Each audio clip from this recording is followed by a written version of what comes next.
কিন্তু আমাকে 2 বছর আগে মাজারের কাছে গিয়ে আমাকে দেখাইলেন যে এই জায়গায় আমাকে লাগবে। আমি তখন বুঝে যাই সব কাজে তিনি ঘুষিয়ে গেছেন, সবকিছু তিনি ঘুষিয়ে গেছেন। মানুষ মরণশীল, চিরজীবন কেউ আমরা দুনিয়ায় থাকবো না।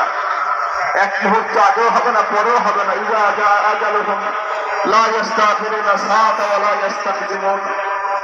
এক মুহূর্ত আগে হবে না, পরেও হবে না। মৃত্যু যখন আসবে চলে যেতে হবে। কিন্তু আল্লাহর ওলি তিনি বুঝেছেন।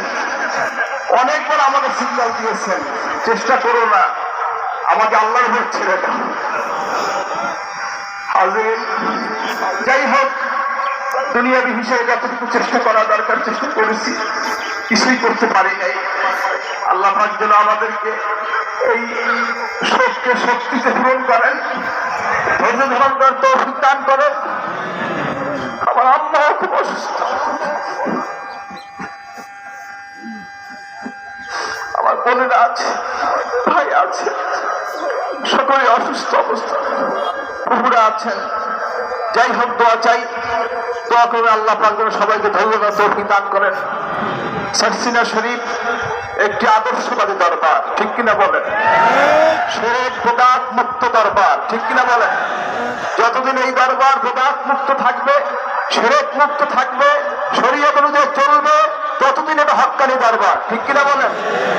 ফুরফুরা শরীফের মুজাদ্দিদ জামান দাদা হুজুর কিবলা হযরত মাওলানা শাহ সুফি আবু বকর সিদ্দিক আল কুরাইশি রাহমাতুল্লাহ আলাইহি তার ওসিয়াত নসিহত মোতাবেক সারসিনা শরীফের মরহুম বড় হুজুর কিবলা রাহমাতুল্লাহ আলাইহি হযরত শাহ সুফি নিসারউদ্দিন আহমদ রাহমাতুল্লাহ আলাইহি তিনি এই দরবার প্রতিষ্ঠিত করেছেন।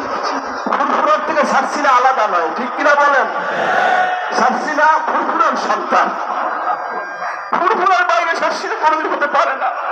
ফুরফুরার জুতা আমাদের মাথায়, তারা বললেন ফুরফুরার মুজাদ্দিদ আমার জুতা মাথায় নিয়ে পালকিতে ফুরফুরা হুজুর যাচ্ছেন, তারা বলেন ফুরফুরা মুজাদ্দিদ আমার জুতা মাথায় নিয়ে হাঁটছেন। কিছু লোক হাসছে, মিটিমিটি টিটকারি করছে। ফুরফুরা হুজুর পালকিতে বসে লক্ষ্য করেছেন, নেমে বললেন, বাবা হাসলে আমার নেশার আমার জুতো মাথায় নিয়ে এসে হাসলে আমার নেশারকে তামাম বাংলা মাথায় নিয়ে নামবে। আজকে সারসিনা শরীফের যত নিয়ামত দেখছেন, সব কিছু পীরের প্রতি ভক্তি আদরের জন্য, পর্দার জন্য, শরীয়তের জন্য আজকে সারসিনা শরীফের নিয়ামত পেয়েছেন। আমার হযরত ইসমাঈল কিবলা আমাকে ওসিয়ত করেছেন, বাবা পর্দার খিলাফ করবে না, হজ ব্যবসা করবে না, কোরআন ব্যবসা করবে না, বড়া বিক্রি করবে না। আমাকে নসিহত শুরু করেছেন সরাসরি।